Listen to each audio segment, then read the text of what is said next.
today, because for a very long time, right here on New Day, we have been discussing, red flags, pink flags. We actually found out that they're pink flags in relationships, okay? So we've been talking about the pink flags and the red flags as far as identifying a partner. But what about, and of course, most of us know, some of the red flags to look out for as far as a relationship identifying a partner is concerned. But what about, how then do you know that he or she is the right one for you? So that is what we want to discuss today, and that is right here on New Day. So feel free to interact with us. You know the drill by now. If you have any question, a comment, you want to share your story with us as far as how did you know that the person, this is for the married ones, okay? So if you're married, how did you know that the person you're with right now is the right person for you, okay? And for those of you who are still in the market, still looking, still sampling, people say, we're sampling, we just need to know so that we land with the right person. So how do you know? What are some of the things that to you are right and your right partner? And I'm saying right, quote unquote, because we all, think about right, or we all term the word right differently, okay? Whatever it is that we're looking in relationships are pretty much different, but almost the same at the same time, okay? So the term right, what does it mean for you? And what is it that you're looking for in the right partner? So feel free to engage with us. Our lines are officially open, so feel free to use our call line, and that is 0791-478990. Tell us what you're looking for as far as the right partner is concerned. Have you found them? Have you not? What's happening? We just want to know because we're nosy like that. But at the same time, we'll also be giving you tips on how then you know that this person, that is he or her, is the right partner for you, and some of the things that you should be looking out for. And for the married ones, how did you know?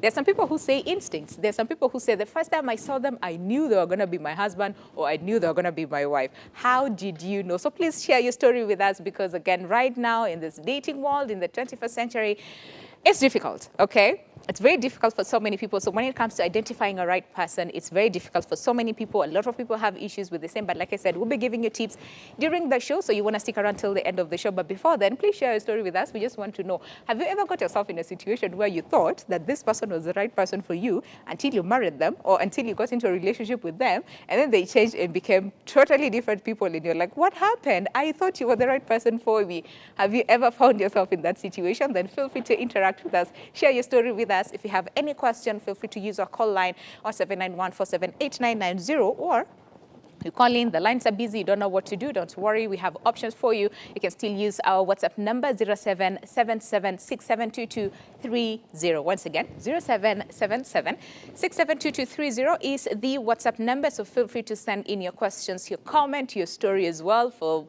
people who love long paragraphs, we'll try as much as possible and read through all of them, and let's help one another. And this is a finding the right partner for all of us, because like we all know, okay, we're human beings, we're social beings. We need one another, but at the same time, we also have to find the right partner for ourselves, okay? So feel free to interact with us, share your stories, your comment, and we'll be talking to you later on about the same. Of course, our guest for the day is Joel Nyangoka, who is a psychologist and a family therapist. He's already in the studio, so be sure to tune in for that part of the conversation. But for now, let's take a look at what's happening in the country, and this is as far as the local dailies. And we'll begin with the People Daily. The BBI song has been sung over and over and over again. Those, a landmark, that is passage of the BBI, bill by counties. And right now we have like over 40 counties who have assented to the BBI bill. Is this a blow to Dr. William Ruto? People are trying to align themselves as far as their political muscle when it comes to 2022 general elections is a lot. So let's take a look at what the People Daily. We'll begin with the People Daily, what the local dailies are saying. And of course, the People Daily, the headline reads, How Uhuru Raila Outsmarted Ruto. And this is as far as then matters BBI is concerned, where according to the BBI vote,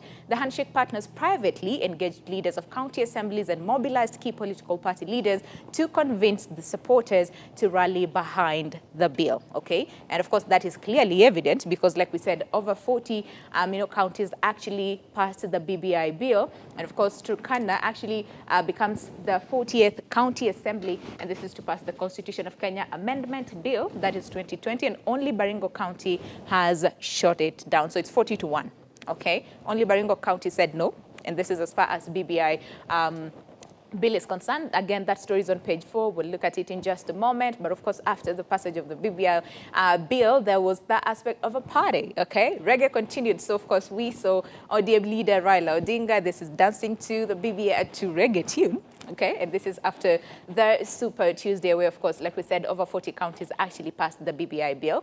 But still on the front page of People Daily, Ghana first to get COVAX vaccine. And, of course, that story is on page 13. Remember, like we said, in the country, it is expected that the vaccine should arrive in the country actually this week, because this is the last week of February. And according to the Health Ministry, that is what they promised us, that by the end of February, we'll be having the vaccine in the country. So has that happened yet? We await to see. But that story is on page 13 as far as Ghana actually receiving the COVAX vaccine. Aside from that, then Kenya dollar millionaires drop, and this is at 22%. That story again continues on page 16. But of course, right about now, there's also a big story here about former CJ, that is David Maraga, actually suing Ahmed Nasir for 220 million bribe link. And of course, immediate former Chief Justice accuses senior counsel of scandalizing him. And of course, Chief Justice, that is immediate former Chief Justice David Maraga, has sued senior counsel Ahmed Nasir Abdullahi for allegedly, linking him to a 220 million shillings bribe. And of course, Maraga, Judiciary on January 12th accuses the prominent lawyer of posting a scandalous tweet insinuating that he knowingly condoned and presided over a judiciary that was inept and corrupt. And of course, that tweet actually received a lot of retweets, and of course, a lot of comments. And through the firm that is Triple Oak Law Advocates, Maraga states that the tweet by Ahmed Nasir attracted over 565 comments, okay? 381 retweets and 2,500 likes from his followers. And Maraga continues to say that the said post was circulated to other unquantifiable Twitter users by virtue of being retweeted or liked into other users. And of course, that is Twitter timelines. And the said post is still on his Twitter handle and is accessible to millions of Twitter subscribers throughout the world. So Maraga was like, listen, can you please pull down, that tweet? Because again, it's getting a lot of attention and it's not true. I am not that kind of a person. But on the other hand, Ahmed Nasir maintained and said, listen, if you are clean, and I'll read what he says and just quote what he says in just a moment. And of course, the former CJ, who describes himself as an elder of the Seventh-day Adventist Church, says the words contained in the tweet were intended to mean that he was not a decent, honest, transparent Kenyan, that he condoned corruption in the judiciary. So, of course, just, the legal fight between the two giants, where 220 million shillings bribe is what is involved, in this case. And through the firm that is, like we said, Triple Oak Law Advocates, Maraga states that the tweet by Ahmed Nasir attracted, many comments, retweets, and likes as well. And also, he wanted him once Ahmed Nasir ordered to fully retract, delete, or pull down the said tweet and be issued with a permanent injunction, okay? But again, like we said, of course, Ahmed Nasir was not going to take this, just as easy. He says, and let me just quote what he says. He says, if CJ Maraga is a decent and honest Kenyan, he should come clean. Okay, but of course, Maraga said the said post was circulated to other unquantifiable Twitter users, so please take it down. But Ahmed Nasir says he's not going to do that. If you are a just and if you are honest, a man, then you should come clean. So of course, that story, is over there where the two people fighting, one actually sues the other, and that is for what he says is scandalous, tweet that involves him. So some truly bizarre marriages. And of course, since we're talking about relationships today, we'll look at this in just a moment and how to find the right partner. This ones, I've gone through them and it's just weird and bizarre and interesting at the same time. But let's talk about the BBI matters right now, where how Uhuru and Raila outfoxed Ruto in the BBI tussle. At some point, the DP did not come out clean to say whether he was not, he was opposing, the BBI bill, but at some point he actually came out clean and said, listen, there are some things that I wanted to have in the BBI bill and make sure that, again, at the end of the day, the BBI bill is strict here and there to ensure that then it caters for everybody in the country. That was not done, and DP was like, I'm not supporting this.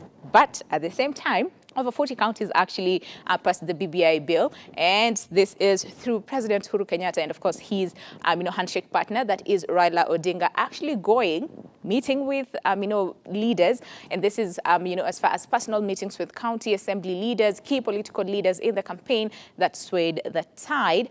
for Law Change Crusade. So the direct engagement with counties leadership, and this is as far as different counties, and various political heads of political parties may have been the trick that handed President Uhuru Kenyatta and handshake partner Raila Odinga resounding victory. And this is in the first phase of the Building Bridges initiative, that is BBI. So direct interaction coupled with recommendation by the BBI document to create Ward Development Fund. So this is what attracted them, clearly, because for a very long time, the MCAs, were not happy as far as how then the Ward Development Fund, first of all, was handled. And they were like, we need more money. We need to actually handle this ourselves. So, of course, you tell them, listen, we'll create a Ward Development Fund. All the things that actually attracted the MCAs and, made the MCAs to pass the bill. So that is one thing. And then, another thing, that actually helped the MCAs to actually pass the BBI bill, like we said, is the Ward Development Fund. But also the MCAs look at the creation of the Ward Fund as disengaging them from all the ways being at the mercy of the governors, okay? So which person in his right sense would reject, again, this recommendation? Absolutely none, okay? So at least 40 county assemblies, like we said, have already passed the Constitution of Kenya Amendment Bill 2020, surpassing the 24 assemblies, constitutional threshold and handing the two leaders keys to the much anticipated referendum. But remember, this has to go through the Parliament, the Senate as well, and then possibly we could have, a referendum at the end of this year, okay? So, like we said, in a nutshell, over 40 counties have passed the BBI bill, but of course the two leaders are said to have held, several closed-door meetings with counties leadership where they took time to explain and convince them about the merits of the document. And of course, one of them evidently is the Ward Development Fund that actually changed the MCA's mind. This is as far as supporting, the BBI. But at the same time, so the allies, and that is of DP Ruto and his handlers, in studious silence, and this is after the requisite, where the DP William Ruto's allies were yesterday bullish that the growing number of county assemblies approving the Building Bridges Initiative Amendment Bill has nothing to do with his popularity, and this is ahead of the 2022 general election. There's one section, of political experts who are saying, listen, maybe, just maybe, the DP is not really interested, in the BBI, because at the end of the day, whether it passes or not, he stands nothing to lose, okay? If it passes, even the better for him. So he just wanted to, measure his political muscle, and this is in readiness for 2022 general elections, wanted to see which counties actually support him, which ones not, and where to actually put more emphasis as far as trying to sell his manifesto. This has come 2022. So for him, it was more of just political muscle, here and there. And of course, his handlers are actually saying the same thing, that listen, it has nothing to do with, or does not affect DP's popularity. And this is ahead of the 2022 general election. Now, led by Soy Member of Parliament, Caleb Koesitanyi, the DP's ally said the race to pass the bill in the county assemblies was not between him and President Uhuru Kenyatta and opposition leader Raila Odinga in the race as portrayed by his critics, okay? And just to quote what he says, BBI was not our business as Jubilee Party. It is a project between President Uhuru Kenyatta and ODM leader Raila Odinga. And if the two had a contest, they should tell us who among them won. Okay, that is what Koesitanyi says as far as BBI is concerned, and of course Ruto's position as far as then the BBI is concerned. So the referendum campaigns, of course, after the county assemblies have passed the BBI bill, it will go to Parliament and the Senate as well, and then possibly, like we said, we could have a referendum. So the referendum campaigns kick off Monday, where the Secretariat says that it has formed teams to popularize proposals as they await IEBC to set the vote date. But at the same time, a majority of Kenyans are saying, listen, fine, so the county assemblies have passed the BBI bill, but we do not have any idea what BBI is all about. What we're told is that BBI is good for us, and counties will have more money and more constituencies here and there, but we really do not know what it's all about. So, of course, that aspect of then civic education is what is needed for people to really understand what BBI is concerned or it's all about, even as the country prepares for a referendum. And of course, just a day after the resounding victory for the Building Bridges initiative, that is BBI proponents in the quest for constitutional reforms, the team has now declared readiness to begin a national campaign, and this is from Monday. And this came as opposition leader Raila Odinga dared his political nemesis, that is Deputy President Dr. William Ruto, who all know, and his brigade to a duel on the BBI Amendment Bill, that is 2020, charging that the referendum cannot be held alongside the general election. There was that aspect of funds, again, by IEBC, who are saying we do not have money to conduct a referendum at the moment. ODM leader Raila Odinga actually maintaining that we have the money, so we are waiting to see. But the campaigns actually kick off on Monday. And of course, in a nutshell, so Raila rallies youth to support the BBI. And of course, the ODM leader, Raila Odinga, yesterday explained that the youth can be a blessing or a curse to a nation, depending on how their issues are handled, adding that the creation of the Youth Fund and the Youth Commission will be, one panacea to unemployment. Remember, unemployment is one of the biggest things, or biggest challenges facing so many young people in the country. So, at the end of the day, do you support BBI? Do you not? Let us know. And of course, we're here to take all your, comments as far as BBI is concerned. Remember, referendum, of course, that aspect of then, campaign hits that on Monday. So let's take a short break. But when we come back, remember that conversation that we're having today. It's a pretty interesting conversation, I must admit. And this is as far as how do you know that him or her is the right partner for you? Feel free to engage with us. Our lines are officially open. Let's take that break, and of course, we'll be right back with that discussion with Joel Nyangoka, who is a psychologist and a family therapist. Welcome back. If you are just joining us, this is New Day, and of course, it's Lifestyle Thursday. And right on Lifestyle Thursday, we discuss on very important and pertinent issues that affect us as a society that we must address, because sometimes we just don't want to talk about them because it's a taboo, or we feel some certain type of way, or it's uncomfortable. But sometimes we just have to hear the truth, okay? So right here on New Day, on today's topic, and that is, how do you know that he or she is the right partner for you? And what is it that you're looking for in a partner that you consider right? And I'm saying quote unquote because it's different for all of us, okay? Some people actually want to be with someone for company. Others want them because of their money. Others want them because they're just nice people and I just want to be with them. What are you looking for, or what do you consider right when it comes to looking for a partner, okay? So feel free to interact with us. I can see a number of your comments already coming in via our WhatsApp number, 0777672230. I'll be looking at them in just a moment, but feel free again to share your story. I can see one long story here. It's pretty interesting, okay? And I'm going to read them to you in just a moment. But also, remember, you can give us a call. You can call in live and share your story with us because I want to listen to your voice. So use our call line, 0791478990.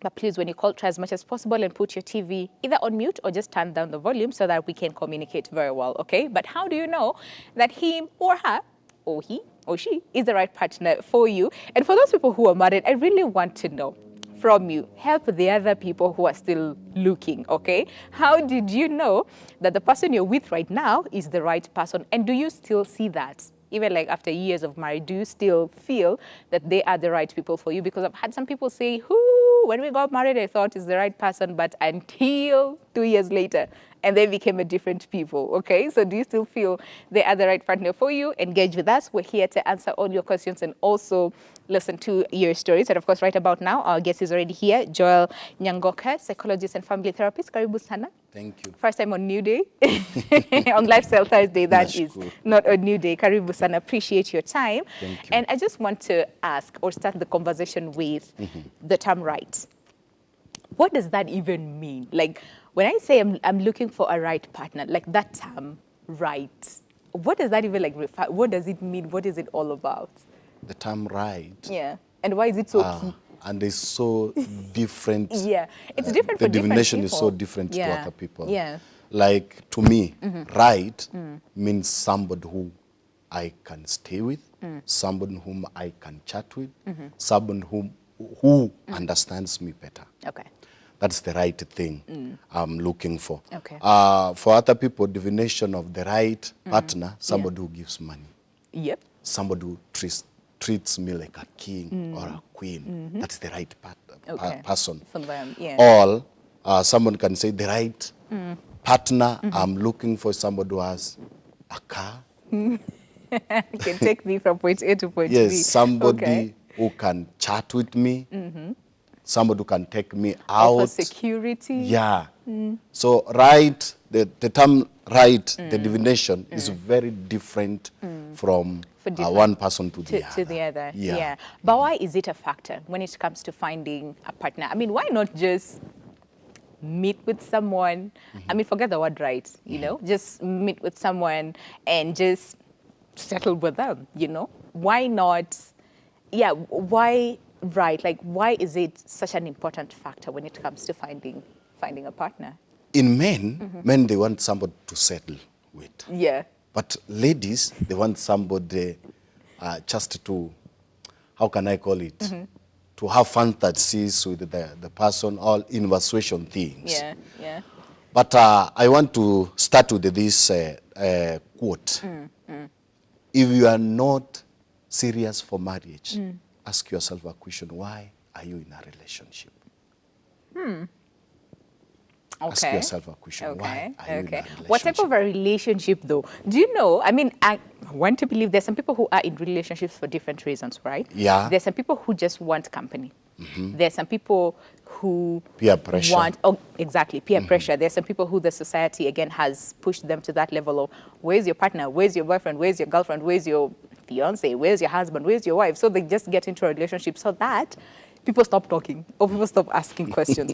There are others who really want to settle down, like you're saying. Yeah. Okay. So when you say if you do not want to settle down, you should ask yourself why you are in a relationship. You're referring to people who want to be in a relationship for the long term, not just short term, like, oh, I want security, or I'm lonely, or it's too cold. And a long-term relationship is not healthy because you'll end up hurting yourself. What do you mean? There is a duration, like from 6 months. From 6 months, ikienda sana, 5 years. Okay. But beyond that, that's courtship. Not, you're talking about courtship and engagement. Yeah. Okay. Okay. That is the best. But if you take it 6 years, 7 years, that one is not healthy. Why? Why not? See, I'm learning this person. I want to know if they're right. Let me assure you, you cannot learn somebody in lifetime. Kuna wengine wakifa, somebody anatokea anasema, nilikuwa na mtoto wake. And you never knew about it. You never knew. It's true. It's true. You cannot learn somebody. I like that because a lot of times people say, yeah, let me just stay with them for like, and especially for those who say, like, sometimes men want someone who they can settle down with, or even the ladies, they'll tell you, fine, let me cohabit, or live with this person for a year or two and see the kind of people they are, because they say you never know someone until you live with them. So live with them or stay with them for some time and just see if this person is the right one for me. And then if they're not, you will take you'll come out of the marriage. Get out of the relationship and send them back to their home. Relationship and marriage is not for testing things. Yeah. If you want to get there, that's why I'm asking you, why are you in a relationship? If you are serious for marriage, then get into a relationship. But if you are not serious for marriage, get out of that relationship until you make your mind. Okay, you want to get married. Yeah, because when you are in a relationship, huyu mtu anafikiria kwamba I'll get married to this person. All of a sudden anamwambia, this relationship can't work. Yeah. Don't you think you have hurted me? I mean, yeah, but then how do I know? There are some people who, to be honest, from the word go, they'll just tell you, no, I do not want to get married, and then that's it. They make it clear with their partner, okay? So it's the partner to decide whether they want to stay with this person or not. But they've made it clear, I do not want to get married, I just want to have a good time, I want company, and then that's it. But there's some people who, and I hear you, there's some people who hide. They don't say their intention about the relationship, only to hurt the other person at the end of the day. So you need to understand why you are in a relationship. And I think that is important, really. But there's some people who just want like short-term dating for a while and then go about your business and then, you know, that's gone. But again, you will never know. And for those people who say, I'd never want to get married, they get into a relationship, they find a person who treats them really well, and then they change their mind. Yeah. They decide they want to get married. They make a decision, now I want to get married. Yeah. There is so many reasons why people get into relationship and into marriage. True, yeah. Number one, there is a person who wants to settle down, like a man, even a lady. Even ladies, Unasema kwamba nina kazi, I'm well off, I want to I've done all the things, now I want to settle. And another one, like you want to feast your boyfriend. Your boyfriend anakuja na rafiki yake, na wewe umeenda na rafiki yake, rafiki yako. As you people get your time, you too, you leave these people sitting at the table like taking coffee. Na wakiwa hapo unapata kwamba wameanza kuongea and finally they get into a relationship. Into a relationship. Interesting how things work. Yeah, there is another one, a peer pressure. Marafiki zangu, they are in a relationship. I'm I only am one out. not. Yes. Yeah. So I want to be like them. But I want to tell you this, get into a relationship because it is your decision. Yeah. Not somebody's decision. Yeah. It's your decision. Your decision, You get okay. into a relationship. And before you get into a relationship, I want to tell you this. First of all, there is what we call life skill.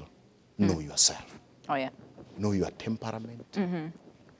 Ukikasirika, unaendaje? How you want things to be done. Know yourself well.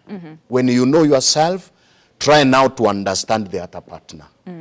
The temperament. When you understand the other partner, it's very okay. Yeah. Like my wife, wakati tulipatana the first time, nilimuuliza, how do you want me to treat you? Okay. Kaniambia zote, nikamwambia, Expectations, her expectations towards you. Okay, okay. yeah. Na yeye akaniuliza. What was it? I'm nosy, sorry. I just want to know. What is it that she told you? I expect this from you. Like, I expect you to treat me this way and that way. Is she watching? I want her to call. Is she watching? If you're watching, please call. She's please watching. Call and tell us, how did you know that Joel is the right one for you? But anyway, what did she say? The first thing she told me, I want an honest man. Okay. I promised her I'll try to be honest. Yeah. Kitu cha pili, I want somebody who treats me in a respectable way. It's important. Tukiwa kwa public, si mtu ambaye anapenda kunishika mkono. Yeah, ataki PDA, no. Love. Actually, I learned something from her. Yeah. Love is not a public thing. No, it's no, a it's private not. thing. It's not. Yeah. So tukiwa hata church, naweza msalimia and just walk away na niende. Okay. So hakuwa nataka advertisement. Yeah. And that is okay because people are different really. There's some who want PDA.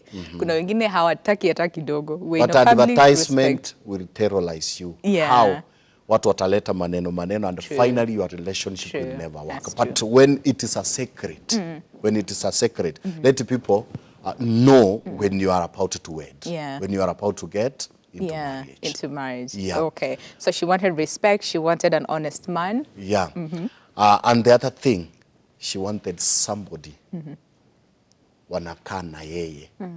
Even if you have nothing, but you promise. Somebody who has a vision. See somebody ambaye promises too much and deliver nothing. And there is nothing. Yeah. Yeah. Na vitu hizo. Now, when I met her, it was 2009, and we got married 2019. But she was you in had a primary long school. engagement then. But then she was in primary school. In 2009? Yeah. Oh, wow. Okay. Nikafurahishwa naye, but sikuongea naye. Yeah. But in between 2009 and 2019, I had some relationships. Okay. Zilikuwa zina break, you try Yeah, one, inakata. Ikafika mahali nikasema, I don't want to see any lady before me. Yeah. But finally, I got this lady. I was coming from church and she was coming from church. We met. We were two people. Yeah. Niliangalia nyuma nikaona, hakuna mtu anakuja, nikasema huyu lazima nitaongea. Okay. I never knew she was the one. Yeah. Okay. She was so beautiful. I remember she was in a maroon dress, long dress. Nikafurahishwa, nikampata, akaniambia, it's like I know you. Yeah. Nikamwambia, it's like I know you. Yeah. We exchanged our contacts. And the rest is history. The next summer, we met at the same place. Yeah. I never struggled. Yeah. I never looked at mistari ya kusungumza. I told her, upende usipende, you are my wife. And that was it. And that is how it happened. So how did you know that she was the right one for you? I mean, yeah, you had met Kitambo 2009, but of course still 10 years before you met again. Yeah. All those things. How did you know that she was the right one for you? There is things I want to talk about. Yes. About 5 things. Yeah. You need to look into. Number 1, somebody who is an intellectual challenger for your life. Yeah. who likes to challenge you. Yeah. Naweza enda na idea ya biashara kumwambia, anaanza kuni-challenge. And what if? Asks you the tough questions. I mean, the questions that sometimes people don't want to be Ananiwekea asked. obstacles. I wonder how can you can, penetrate those obstacles. Nikimwambia ananiambia, I think that one can work. Yeah. What if I give you an idea? Namwambia, yes, give me an idea, we can share. You need somebody who can challenge your visions, somebody who can challenge your goals. Anani-challenge sana. Si rahisi hivi umpatie kitu idea na akwambie, yes, so, oh, it's a good idea, go ahead. No. She challenges you that way. Anakwambia, Okay. let me think about it. Na ukimwambia tu hivi, akikuja with that idea, if you follow that step, actually, I've been successful in life because of her. being challenging my ideas. All right. Okay. If you want to spend the rest of your life with someone, it is important to you that you find that person intellectually challenges you. Okay. And there is another thing, somebody who is ready to support you. Si mtu anataka kukunyonya. I'm not an Equity Bank or Family Bank. Somebody who wants to support me. To support you. Unajua ladies, you like saying, I want somebody who treats me like a queen. Yeah. Treat me as a king, I will treat you as a queen. It's Love true. is a two-way It's a two-way thing. It's Yes. true. It's true. Talk about support, like expound on support, because there's some people who will tell you, okay, fine, I am okay financially, but I'll still need someone who supports me. So either support me emotionally, support me intellectually as well. So how important is support in a relationship? Because I mean, right now we see a lot of marriages breaking. Because of so many reasons, and some of them we might consider very minute, but they're very big according to the people involved, okay? So support, talking about support in different ways. And why it's very important to have someone who supports you, because life, has its ups and downs. Yeah, about supportive emotionally. Somebody who will support me. If I have my plans, somebody who support me to achieve my goals. Unajua ndoa kufunjika, it's because people get into marriage with high expectations. Yeah. And people want to have a good marriage like yours. Never. We have no ideal marriage. Yeah. Even if you are a pastor, there is no ideal marriage. Yeah. There is some fracas kidogo, that you don't get to see. You think everything is perfect. The way you handle those fracas in the house will determine whether you'll make it in life.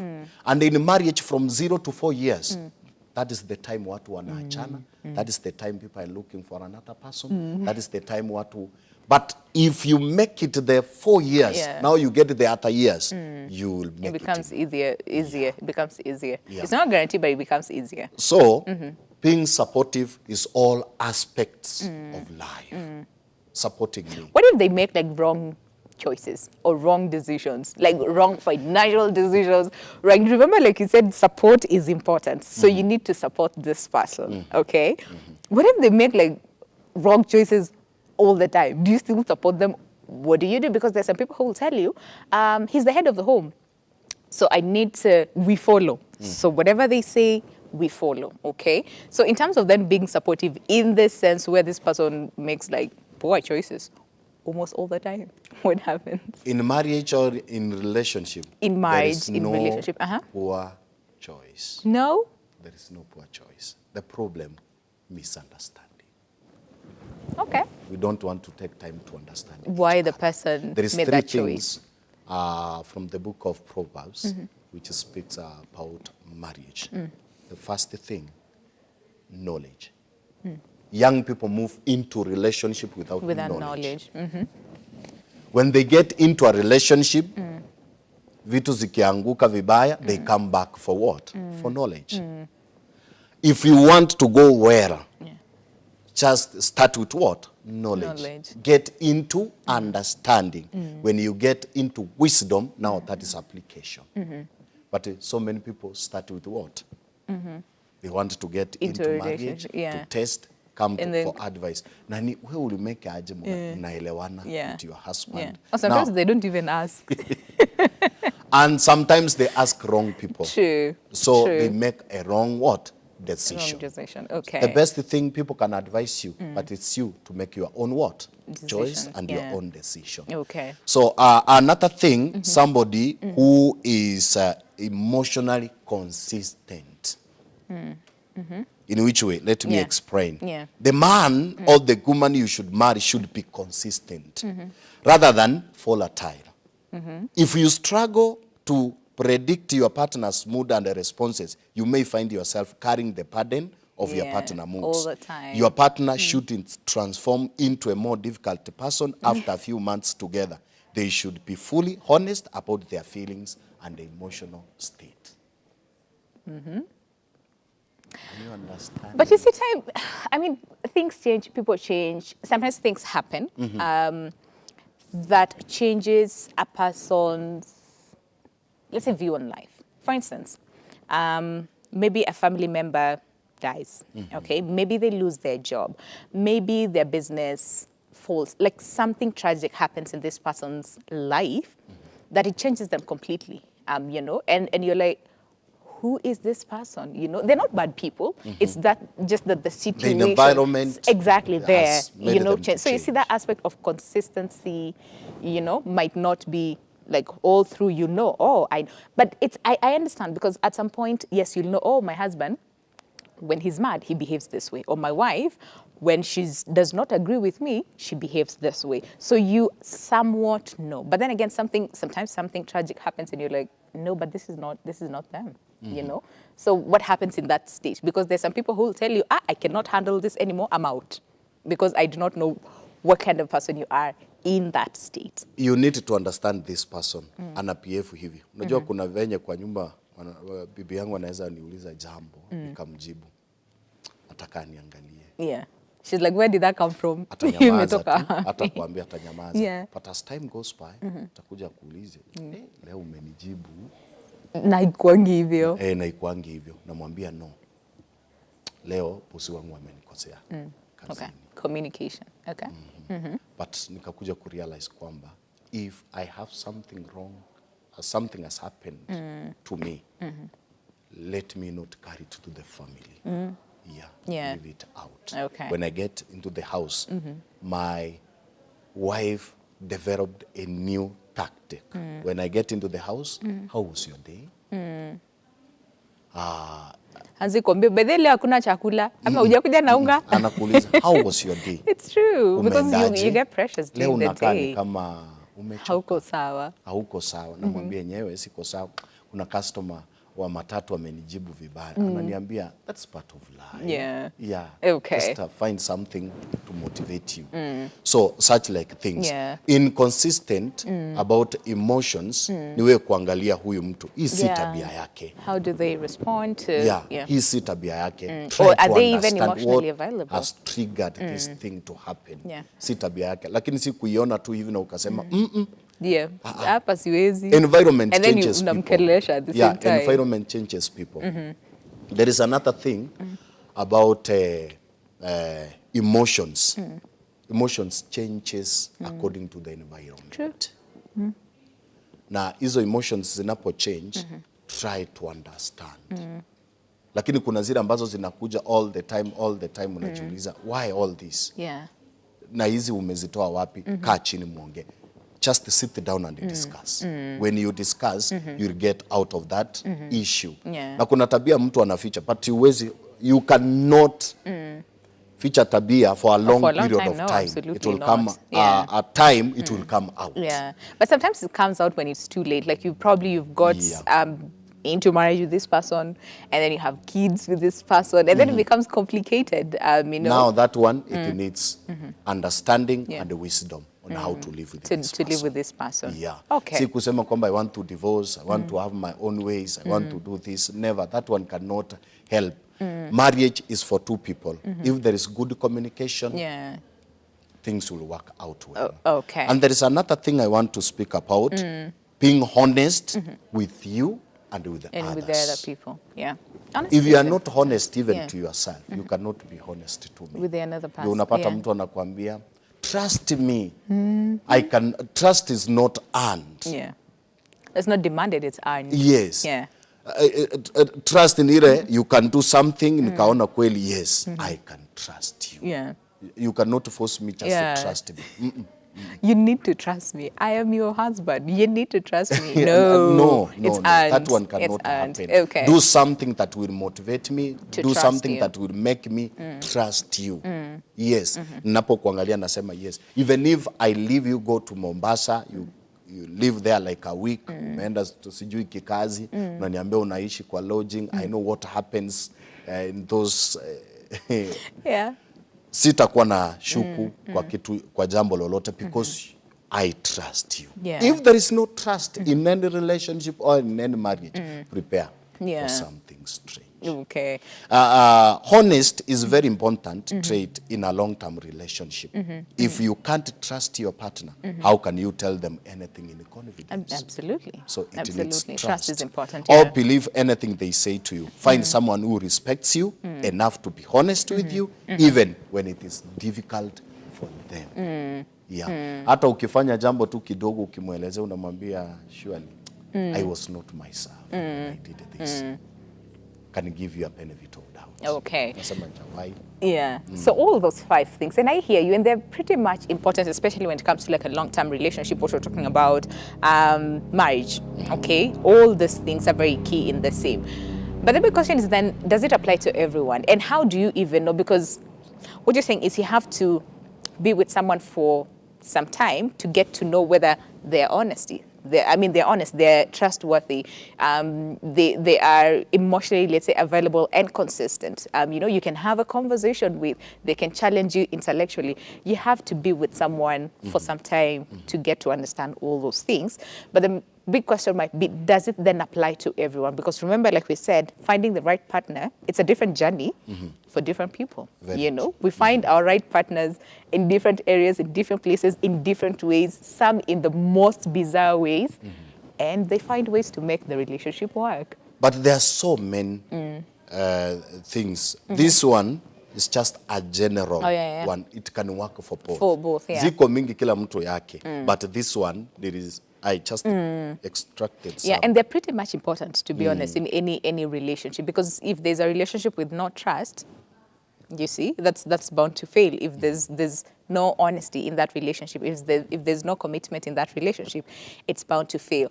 But before we even get to marriage, because I'm pretty sure, or I want to assume that by the time you get to that point of you want to get married to this person, it means you found the right partner. Yeah, you're satisfied. So can we talk about then, how do we identify the right partner? Because like you said, there's some people who wanaficha white, wanajifanya, or they pretend to be this kind of people until they get you. And once they get you, they absolutely change and become different people. So what are the steps towards finding the right partner? Do you ask questions? Let me use this example of my wife. Nilikuwa nataka kujua kama ni mtu anapenda pesa zangu ama can she support me one day. Nikamwandikia message nikamwambia kazi yangu imeisha. Yeah. Akaniambia what? This is yes. Kama bado mna date. You just tunaendelea still sasa. Okay. Nataka kumwangalia nione is she the right partner. Yeah. Nilipomwambia akaniambia usijali. I will pray for you. Maybe God has opened another opportunity. Okay. Nikanyamaza tu. Tukakaa 3 months. Yeah. Kazi naenda, akitaka kuja kuniona ananipata niko kwa nyumba. Yeah. So tukaenda hivyo. Mwezi ukaisha nikamwambia, now how will I pay my rent? Nimeishiwa kabisa. Sasa ile nimenyamaza tu hivi, nikaona message ya pesa. Amenitumia akaniambia lipa nyumba, nunua food, fanya hivi. Nikasema, I'm trying to imagine that situation now. Okay. Yes. Okay. So, nikaona kwamba she can be the right You can partner. depend on this person. Yes. Okay. She can support me. Okay. Ikafika mahali nikamwandikia text nikamwambia, can I tell you something? Akaniambia, yes, tell me. Nikamwambia, ile kitu nilikwambia kazi imeisha, it was just a dream. It was a lie.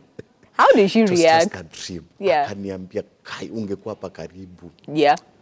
Ningekupiga.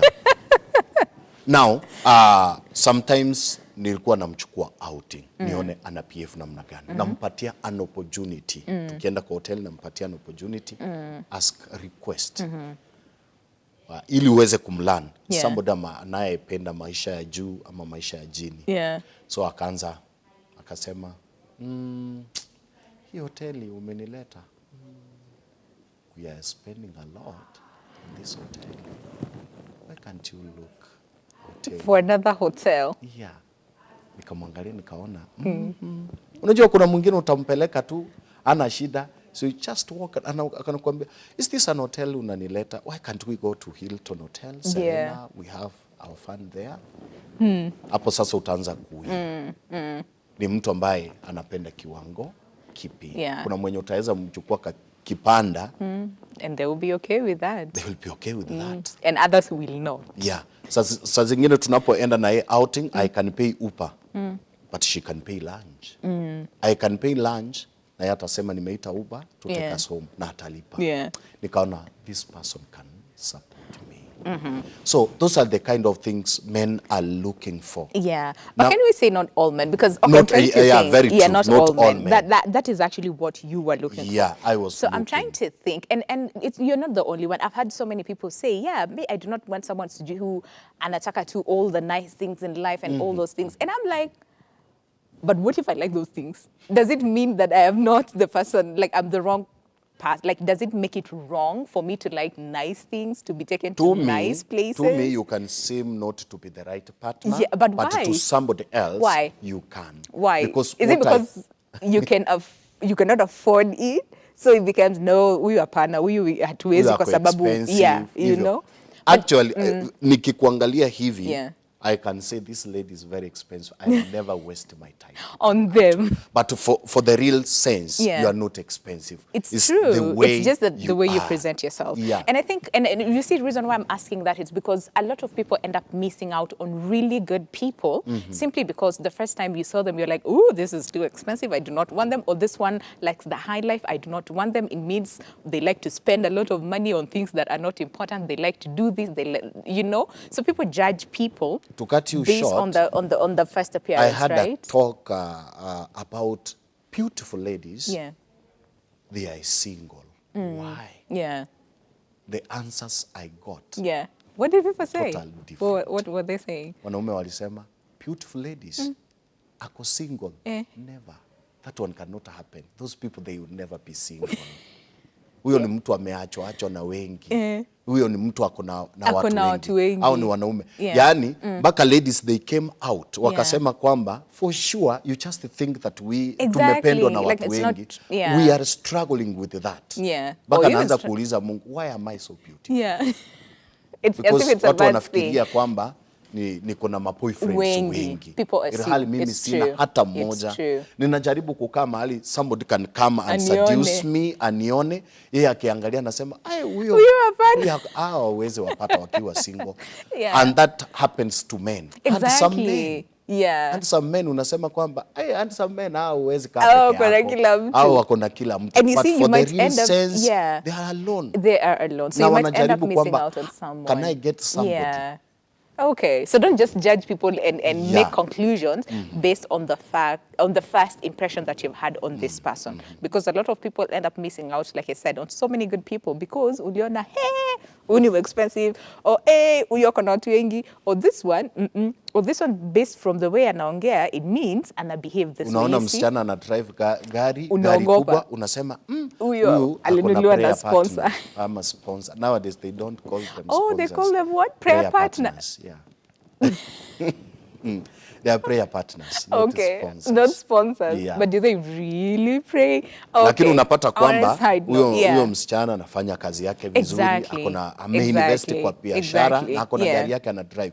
If you take time to sit down and understand this lady, your first impression will actually change. It will change. So don't just judge people on the Let first us change the first impression about me. Unajua kuna msichana anakuwa very smart na hiyo ndio character yake. Anapenda hivyo. Humble na kuwa beautiful ni Mungu amekupatia si fault yake. See. So learn to understand these people. Get into their situation ili uweze kumuelewa. Unaweza pata kwamba umeangukia mtu ambaye unasema kweli. Ni nini ilikuwa inaniambia nini? Inaniogopesha. Hi, let's take a look at what people are saying on our WhatsApp number 0777672230. Remember, this is the WhatsApp number that you can use, but also call us, okay, and tell us what does the term right mean to you when it comes to choosing a partner, okay? What are you looking for, and have you found that person? And for those who are married, I am so curious. I just want to know, okay? For those who are married, the person that you're with right now, were they the right person for you? Ama mlioana tu based on circumstance. I got pregnant, tukaambiwa tuoane, okay? Or you got them and you thought that they were the right person for you, and do you still feel the same way now, okay? Feel free to engage with us and tell us how you feel about that whole aspect of finding the right person, and how do you know that they are the right person for you. But on to your comments. So this one says, hello, I'm Edda Njoki from Kiamba. You look amazing. Thank you very much, Edda, but please tell us, what are you looking for as far as a right partner is concerned? There's a very long paragraph here. So this one says, I got in a relationship with my crush, right? And I thought we were goals until I was transferred out of Nairobi for work. So that means we were in a long distance relationship, right? So this guy changed, and boom, akakuwa ghost. One time we were communicating well, the next 2 weeks anapotea, ana ghost. So I trusted him with my capital for a certain business. I was to start. So I sent him the cash anishopie, my stock, then atume via parcel. Just fear these men, okay, who claim to have a lot of money. They have nothing. This dude ghosted me until I got updates from a close friend that this dude was on her DM trying to pursue her for a nightstand that was on my birthday. I came to learn he was dating me plus 3 others. So I decided to let go of him plus the money. It was hard for me, and right now I am stuck in trust issues and insecurities. So this one got into a relationship with a crush. Perfect person for me. I like this person. They got into a relationship and the person changed later on. So my question is, and in regards to this, does it mean that then she made the person was not right for her? Or is it just that this person is not a good person in general? It doesn't mean that her choices were not right. Maybe this lady, kwa huyu mwanaume, he was the right partner to her. But the man, she was not the right partner. Yeah. Because number one, unaweza pata huyu mwanaume alikuwa ameachwa. Anatafuta rebound. Sasa alikuwa anatafuta where to hang. Yeah. To console himself. Wakati aliheal, aligundua kwamba I'm in a wrong relationship. I don't want to be with it. Yes. But find 3 others? Because the lady says, now the problem with men, kuna hii kitu inaendelea, watu wanasema kwamba you cannot date only one partner. You're multi-dating. Lazima udate uone hao wanakusafu wote. But that is a wrong thing. Yeah. Just date one partner, ikiisha, heal yourself, and then get into another relationship. Don't get into another relationship immediately wakati umeenda another relationship. Yeah. You'll find yourself in another. In a circle. Yeah, and the cycle will actually continue, yeah, you know, because continue. you realize, the best thing, cool down, relax, heal yourself, then get into another relationship. Na usimalize a relationship kienyeji, don't call me, don't text I'm a ghost, like the word this guy did. Just come and sit down. Start with the positive things, then talk about the negative things where you want to end a relationship. End a relationship and remain being friends. That is the biggest thing. Remain being friends. That I can support you and you can support me. Well, that part, okay. That part, remain friends, that part, dingubo. But of course, before, so there's also another one very quickly before we go on a break, but I think you'll answer this after the break. He says, hello, Ebru TV. My name is Kaisi?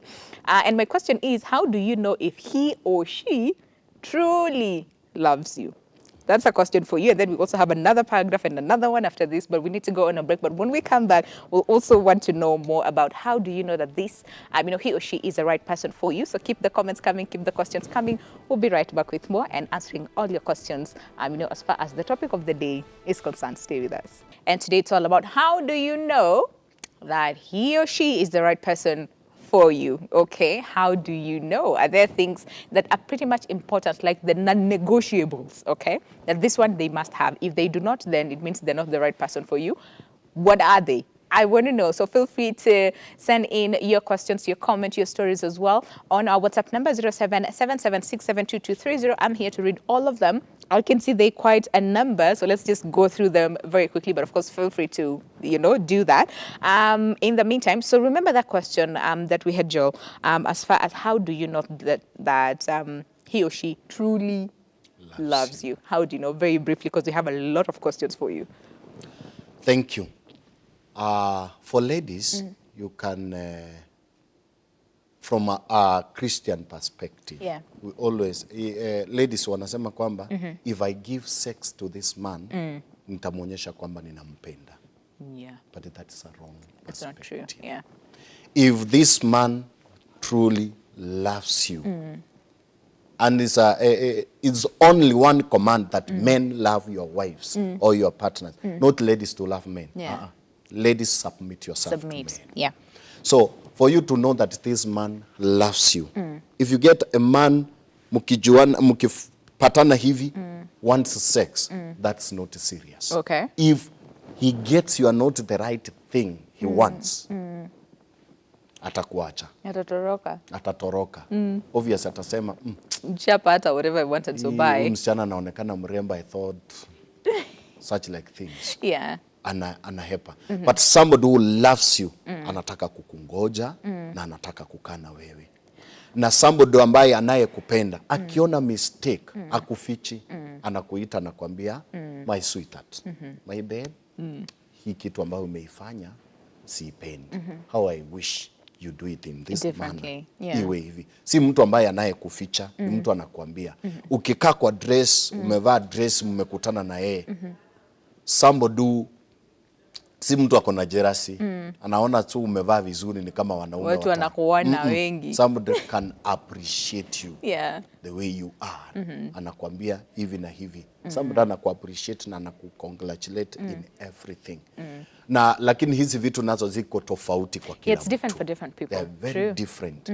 Kuna mwingine anataka kwamba nikipata ananihug, ananichum kidogo, naona kwamba ananipenda. Somebody who can buy a gift for me. Yeah, but kuna zile vitu ambazo tunaangalia the inner character. It will stay forever than these fantasies. Hizi vitu kwamba somebody has put a phone to me. Mwanaume kukupatia simu, there is something behind. Akikununulia ama akikupatia simu yake? Akikununulia and gift wants to know what you have in that skirt. After akishajua hivyo. Oh wait, so no gift mwanaume atakupatia. Never. But what if we are in a relationship and I love him and he loves me and he buys me gifts? Yes, I can. It means anataka kitu. I can give you a gift. Yeah. Lakini nasema kwamba huyo nimemtupia atakuja. Atairudisha. Ataangalia venye atairudisha. Well, so what we're saying is we should not accept gifts. Yeah, don't accept cheap gifts. Oh, cheap. Yani zile unapeanwa tu, you just appreciate. Ukipata mtu anakupatia kuja nikupaie lunch, you want to go. Mwanaume anakuambia uko happy, kuja tuende lunch tukakule, you want to go. Never. Okay. Hata ukipata mtu anakuambia si uingie kwa gari, twende, si unafanya kazi mahali fulani na mimi nafanya mahali fulani, we go. Avoid cheap lunches, cheap trips, whatever hizo. Be independent. Si mtu ambaye anayetegemea vitu kama hizo. Oh, absolutely. Independence is gift naweza nikakupatia gift. Yeah. In good faith. Yeah. Lakini si gift all the time. Okay. Gift all the time. Yeah. I can give a gift of phone kwa sababu najua kwamba labda simu yako imecrash ama simu yako we just need an upgrade and stuff. I want to give you a nice phone. I can give you. But back of my mind, I'm aiming something. Well, moving on. Okay, fine. Okay. So knowing somebody loves you, I mean, inafari from one person to another. That's true. Yes, kuna ile mimi na consider huyu ananipenda na kuna ile ambao kwake you it's cannot different. consider it Yeah. as something Yeah. important. Yeah. So it's so different. It's different for different people. Okay, but hapo kwa gift, me, I'm still stuck there. Yeah. We have this other one that says, so mine is more of a question because I'm doubting if she's the right one, right? So says, we have been dating for the past 2 years and I was planning on settling with her for marriage towards the end of this year. The challenge that I'm facing is that she has frequent conversations with her ex-boyfriend. Whenever they're communicating, I do not know. So continues to say, whenever I try to question about it, she becomes too harsh on me. Yes, I have observed general stories about how life is, but I don't like it at all, her keeping communication with her ex-boyfriend. It makes me feel so insecure. Do you think she's the right one for me? The first thing, huyu msichana ana communicate na Ex-boyfriend. That is wrong. Okay. Kwa hivyo wakati alimaliza relationship, she did not make a permanent decision. Make a permanent decision kwamba hautarudi pale tena. Unajua ex tena wanakujanga wakiwa with a new wave. Yeah, absolutely. Wakiwa They say, oh, wazuri. I was wrong, I'm sorry, I I'm sorry, regret, hizo all vitu those zote. things. When you make a decision, Yeah. make a permanent decision. But you said they can still be friends. So Yeah, maybe they just be friends. But siwezi chat na my ex na my wife. Your wife yuko. is, yeah, Yes. that's true. I cannot chat. Na ni nini tuna chat na yeye? Kama ni business, basi nitamwambia business idea, ameniambia unaonaje, nitamwambia that one is okay na nitashare with my wife. My ex ananiuliza hii biashara unaonaje, na hata wataweza ongea na yeye. Akaweza akamwambia. Yeah. So lakini unapo communicate na yeye All sana the time, than your raises a red partner flag. here, it creates something. Yeah. Trust sasa haipo. Yeah. Kwangu naweza mwambia kwamba that's not the best partner for me, because I might be with you where you are planning for marriage. Uniache kwa mata. It's true. How about maybe then ask the girlfriend, why are you talking with the ex? Because anasema, yes, he has tried to raise it up, but the girlfriend becomes too harsh. So maybe amwambie tu, I do not like this. If she doesn't change, then maybe because maybe she's really good like in other areas. Ni hiyo tu communicating with the ex-boyfriend, because I want to imagine by the time this person says, I wanted to settle down with her by the end of this year. It means there are a lot of good things that he has seen kwa huyu msichana. It's just that now she's communicating with the ex, you know? Number one, Yeah. unaweza pata msichana Yeah. anapenda kuchat. Labda huyu That's mwanaume the thing. hapendi. Hapendi. Yeah. Like mke wangu penda kuchat, lakini mimi sipendi. Yeah. Labda once tu tunaweza chat na yeye Yeah. kidogo. Yeah. Lakini mimi sipendi vile kwamba ninashinda tu Unashinda kuchat kwa na phone, yeye. yeah. Because mimi ni mtu napenda You have other outgoing, things to do, kufanya vitu yeah. kama hizo. So lakini kuna vile nimeongea kwake. Yeah. I don't Yeah. like nini. Ataweza, so ataniuliza, can I text you? Namwambia, yes, I'm free, we can talk. Okay. So the best thing, let them sit down, Sit down square and it talk. out, Yeah. wasungumze waelewane.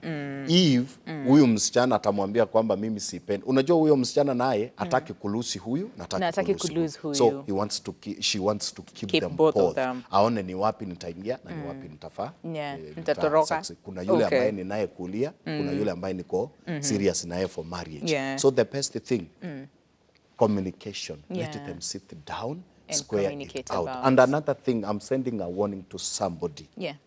Never, ever take a phone of your boyfriend or your girlfriend. Yeah. My friend, you are calling trouble. You will find whatever you're looking Because for. I'm single, you are single. Yeah. So many people are looking for me. You have Yeah. not hooked me. Yeah. Nikiingia kwa Ooh. marriage, then nitajua kwamba I'm Hapo ni hooked. aya. Wakati niko hapa, somebody anaweza akanikatia. Yeah. Yes, sasa ukiangalia simu na upate hizo messages, utaanza kukasirika na mimi. Avoid somebody's phone. Like a plague. Okay. Put a ring on it. Hapo ndo unaweza niuliza. If not, don't. Yeah. Okay. Someone else says, I met a guy towards the end of January. We exchanged numbers as customers.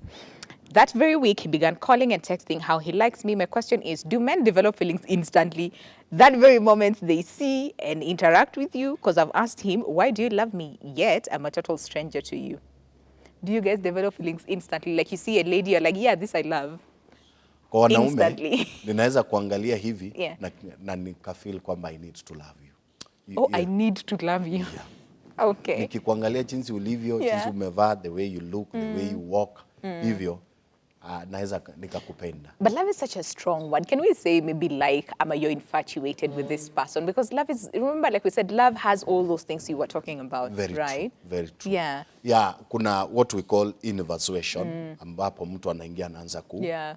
You're infatuated sex, with a person. vitu Yeah. kama hizo. Lakini the best thing ni kwamba naweza nikakuona, nikakupenda, na nikaanza kuwa serious with you, Yeah. and finally we end up getting into what? Into Into marriage. marriage, yeah. Ndoa kufunjika ni sababu misunderstanding zipo, high expectations. Don't move into marriage with high expectations. Yeah. Nikiingia kwa ndoa, I'll be treated like a queen.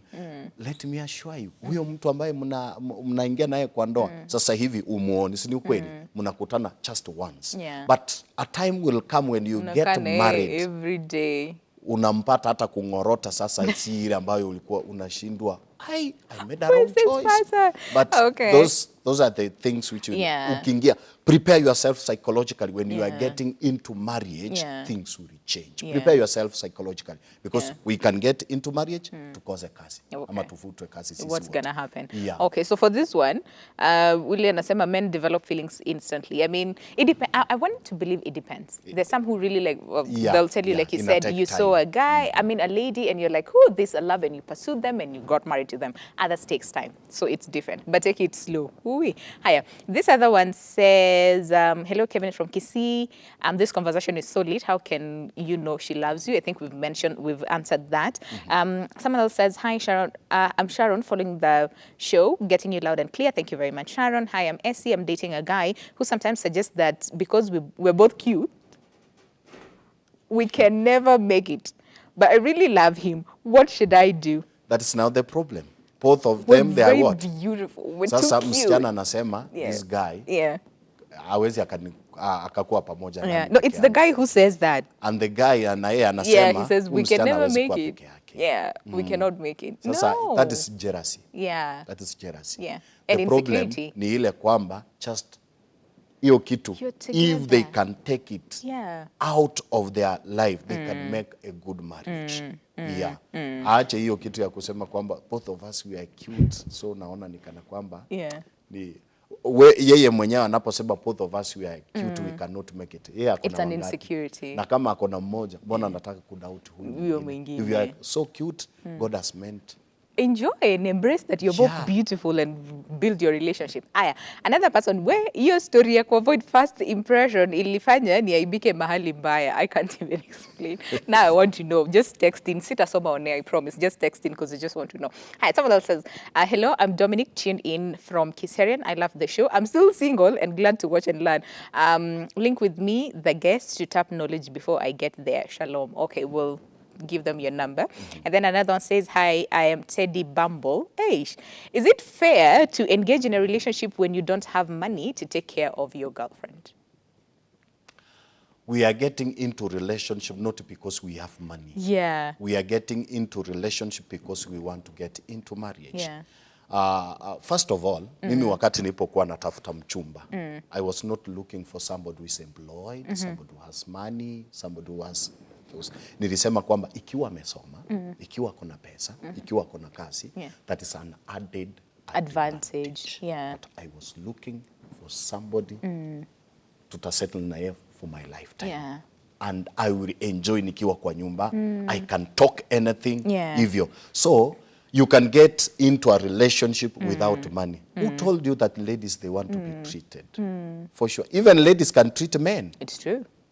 We can get into a relationship, I don't have money, but Yeah. a lady can treat, Will treat me. you. So, Yeah. don't fear to get into a relationship because you don't have what? You don't have Money. money. Yeah. Just get into a relationship because you want to get married.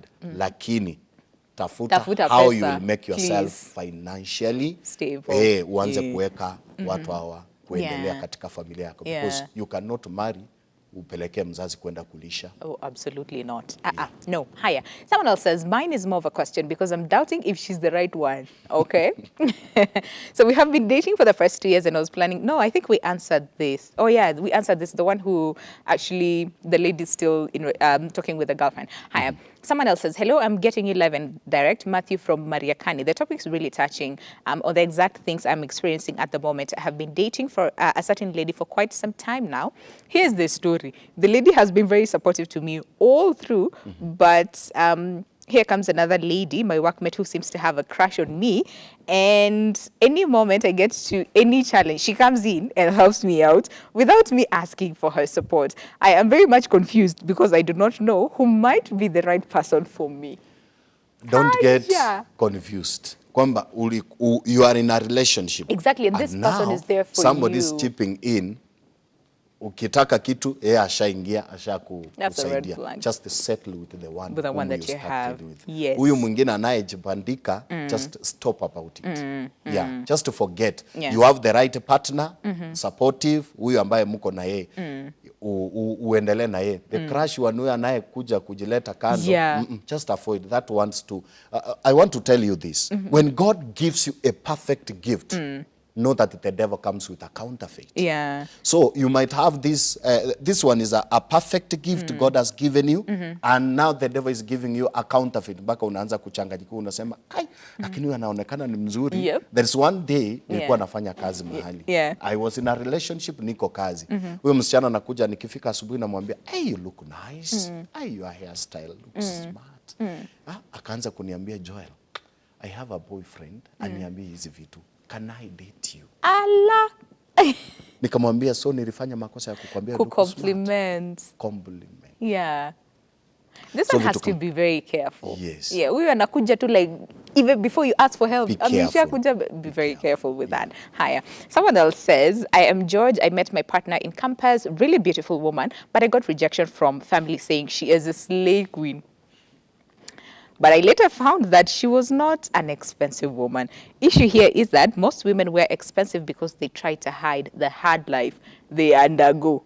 I mean, okay, I don't know. That is his opinion, that most women were expensive because they had things that they undergo. But something that he says that got me is the fact that his family rejected the lady saying, "Ooh, ni slay queen.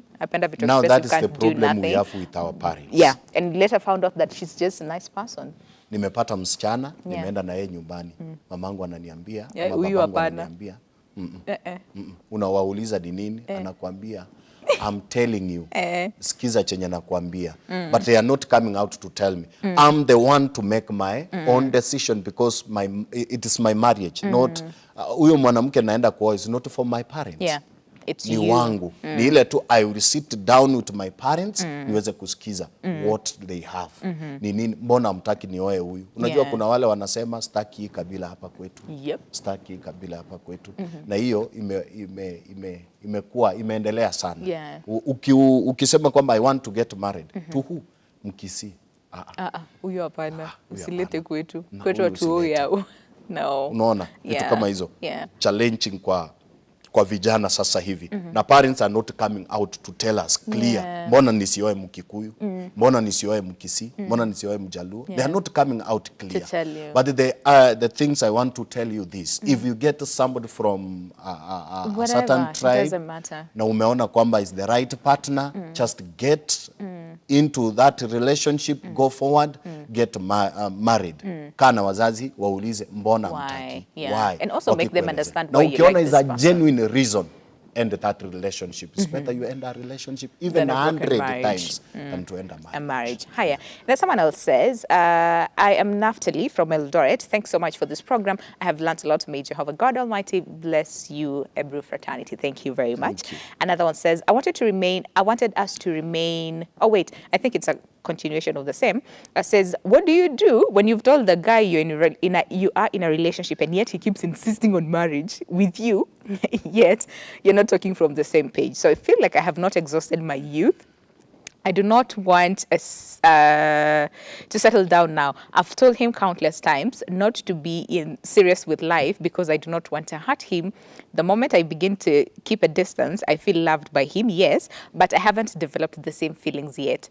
I have communicated so many ways whenever we have such conversations, but Ashiki says, what do I do? And continues to say, I wanted us to remain friends and have fun and also allow nature to take its course without hurting him in any way. So this one is not ready for marriage. This one is ready for marriage. This one says, I'm not ready for marriage. This one, but do ashiki. And so the best thing, yeah, let them sit down and talk. Yeah.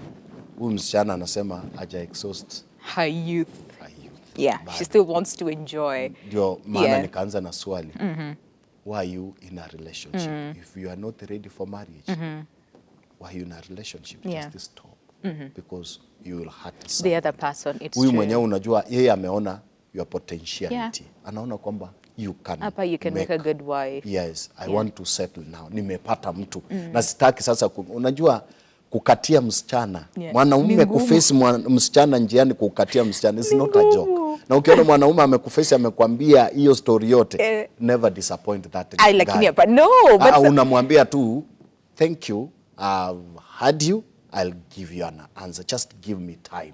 Yeah. Unamwacha in that suspense. Yeah, because others come actually, others, I mean, the intention here is important for me, you know, because like you said, I understand your pressure. By the time unaenda unakatia mtu umetupa mistari, it's hard. It is very hard. But also understand the person's intention, because you can't say yes to everyone, right? Very true. Yeah. Hiyo sitaki kukuambia kwamba sema yes, lakini usimhati huyo mtu. By the way, unaweza ukamshut down. And you end up missing on a nice person. Or you miss it's a nice person. It's true. It's true. Just so, weigh your let them options. sit down, waongee kwa nini msichana hataki kuolewa at the moment. Yeah. Na akisema hivyo, wacha mpe time. Yeah. Akimpa time, let them remain friends. You might be wasting time with Moses while God is preparing Joshua to take you Canaan. To Canaan. Yeah. So usijiweke sana, ni ile just relax, take your time, mpe time yake. Yeah. If it will come back, very true, just go on. Lakini kama ita work, just have another relationship. Okay. Yeah. Haya, and then someone else says, I'm dating a lady, but she operates with moods. Kama ajisikii kukuongelesha leo, hata nikimcall nitakuongelesha but atanyamaza tu. How will I go about it? Communication is very essential in any relationship, yes. a healthy relationship and even marriage. If there is a breakdown in communication, there is no relationship there. The best thing that guy can do, give a break. Of 1 month or 2 months. And that break, mukirudi, now you need to talk. To talk, Either to end a relationship or you move or continue. But just tell them you don't na like. Taka kujua hizi moods zinatoka wapi. Sasa kama wewe uko na moods za kutoka kazini, mimi nakujia wapi? Mimi natokea wapi? It's not fair. Yeah. Unajua ni kama mwalimu, like a teacher, akikasirika na bibi yake nyumbani, anakuja kupiga watoto shule. Sasa watoto wanatokea wapi? True. The best thing, sit down and square everything out. If you have a mood, ambia mwenzako today I'm not, I'm not in the best moods. Kindly give me my time. Nimejamu kidogo, kuna kitu imekasirisha. If I'll be okay, we'll talk. Even me, I can look for something good, statements good nitakuwa na kutumia. It will when you read, it will help you to air out everything. Okay, sawa. And then this one says, how long can a woman stay in a relationship with a broke man? Broke. They're broke. That one is somehow difficult. How long you unajua unaweza muacha akaangukia kazi. Exactly. When I was in a relationship, with your wife or before you met your wife? Before I met my before you met your wife. I had a relationship with a lady. Ambaye unaingia kwa nyumba naye anakuambia I don't use this stove. Na ndio niko nayo, so what can I do? Okay. Ukipika mchele anasema I don't do mchele. Aya. Unashindwa now. What can I do? What do you do? And that is what you have. And that is what I have.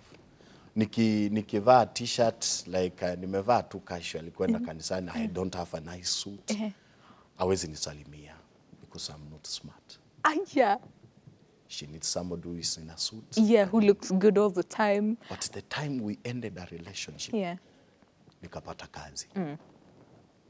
When we met, years later, alinipata in a suit. My title has changed. I'm somewhat different. Sasa unajua unaanza kusema, hey, what happened? I wish ningevumilia. Yes. So siwezi nikakwambia how long you will stay with a broke person. Mtu anaweza kuwa hana pesa, but that person has a vision, and that vision can end up doing something good into that man. So the best thing, you can help that man Help them, to end yeah. that brokenness hiyo ambayo ako nayo ya kifedha, na hata wewe msaidie. How Don't you rule can them help. out. Usikae tu uko na pesa, yeye hana pesa, alafu you are just complaining. You can get your money, umwekee biashara, umwambie just operate this business. Labda ana namna ya connections ya za kazi, unaweza ukamsaidia. Okay. But the problem ni usisaidie msichana ambaye anataka kusoma, unataka kumfundisha, umpeleke university, you end up. Ngoja kwanza, that's you said. Anyway, you know what? Let's end the show on that note because I understand maybe the lady. The man really loves the lady, anataka kumsomesha, etc. Make them the wife. There's some who are really good and watakana wewe, and there's some, I understand where you're coming from, watapotea, utawai waona. So weigh the kind of person that you, before you invest anything, even your time, your emotions, and your money into a relationship. But nowadays men we prefer ule amesoma ni kuoe, uzae mtoto mmoja. Listen. Hey, they will change. Anyway, we have to end the show, Joel. Thank you very much for coming by today. Joel Nyangoka, psychologist and a family therapist. Asante sana for your time. Appreciate your time and the insights that you gave us today. A lot of comments, hatuwezi soma all of them because of time, but we have to say goodbye. Asante sana. Please come by again. Usipote. And thank you very much as well for staying with us until the end of the show. That is where we have to say goodbye because time is not on our side, but we'll see you tomorrow at the same time, same place, and that is on Feel Good Friday. So until then, God bless and stay safe. And tomorrow we'll actually be talking about the traumas and what impact they have as far as life, relationship, work, all those things is concerned. So that is a conversation you want to look forward for tomorrow. But until then, God bless and stay safe.